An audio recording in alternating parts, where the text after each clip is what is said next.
She thought it was just a jacket. Faded green, 3 buttons missing, and a little too big. But when Emma slipped her hand into the inside pocket, her fingers brushed against something unexpected. A piece of paper folded neatly, aged with time. She almost threw it away, almost. But when she opened it, just 5 handwritten lines changed everything she believed about love, loss, and second chances. Before we begin, if you believe in the power of unexpected kindness, unseen connections, and grace in the smallest things, please take a moment to like this video and subscribe to Everyday Grace Stories. This story might just be the one you were meant to hear today. 1. The Jacket and the SDR Julie Emma Miller was 29, living alone in a small studio apartment in the city. Life hadn't gone according to plan. She'd moved to New York chasing dreams of writing novels that touched hearts.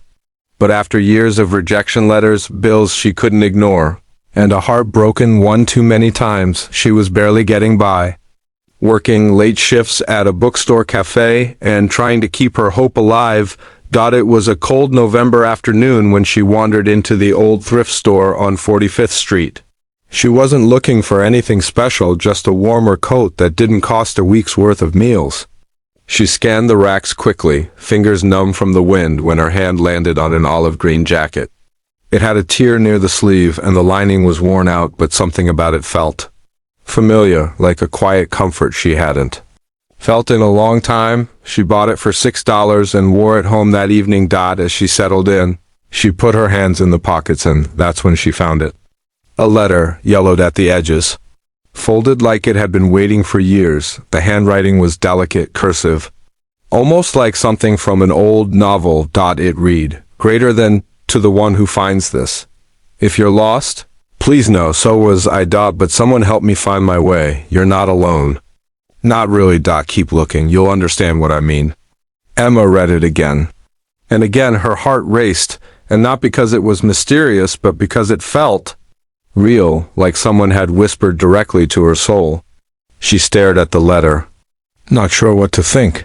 Just days ago, she'd thought about giving up her writing for good. Now here was this strange message tucked away in an old coat, telling her not to stop looking. A journey begins. The next day, she returned to the thrift store, clutching the letter. She asked the elderly woman at the counter if she remembered who donated the jacket. The woman shook her head. "We get hundreds every month, dear. That one? It's been sitting there for years. No one ever wanted it." Years. Emma didn't know what she expected. Maybe a clue, a name, some answer. But there was nothing, only that one message. Still, something in her shifted. That night she opened her laptop. For the first time in months, she started to write, not for publishers, not for approval, but for herself. She wrote about the letter, about being lost, about finding small reasons to keep going. She posted it anonymously on a blog she hadn't used in ages, titled it, "The Letter in the Jacket." By morning, it had 400 shares. By the end of the week, 3,000. People wrote in the comments, "Greater than I needed. This today, I found a note in a book once. It changed me too. Please keep writing." Emma wept.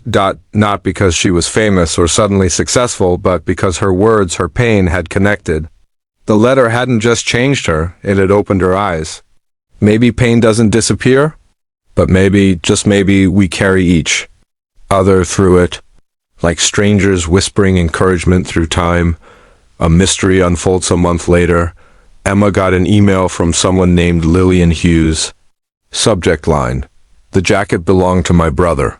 Emma's heart stopped. She clicked it open with trembling hands. Lillian wrote, "Greater than, I saw your blog post. That jacket was my brother's, Andrew.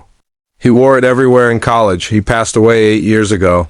He was struggling with depression, but someone helped him.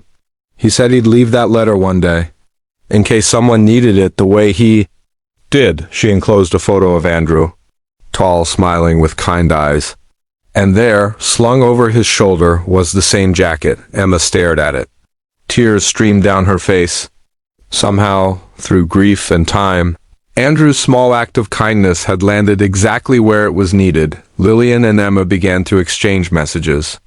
Lillian shared stories of her brother, the music he loved, the way he always paid for strangers' coffees, the way he believed no one should feel alone. Emma felt like she knew him now, like he had somehow become a quiet guardian of her life. Inspired by him, Emma kept writing. But now, she told stories of people like Andrew. People who leave pieces of light for others to find in the dark. Final. PART life TRANSFORMED. 3 years later, Emma stood on a small stage, reading the opening chapter of her newly published memoir. She bought a used jacket. Inside was a letter that changed her life. The crowd sat silently, hanging on her every word when she finished. There wasn't a dry eye in the room. Outside the bookstore, a girl approached her. Shy, eyes glistening. "Miss Miller," she said softly, "I was thinking of giving up on everything. Until I read your story. Thank you." Emma reached out and hugged her. That night, before going to sleep, she folded a piece of paper and slipped it into the pocket of a coat she was donating. It read, "To the one who finds this, you're not alone. Keep looking. Someone's waiting to love you, even if you haven't met them yet." Ending me Miss SAG. Sometimes it's the quiet things that carry us home. A jacket. A note.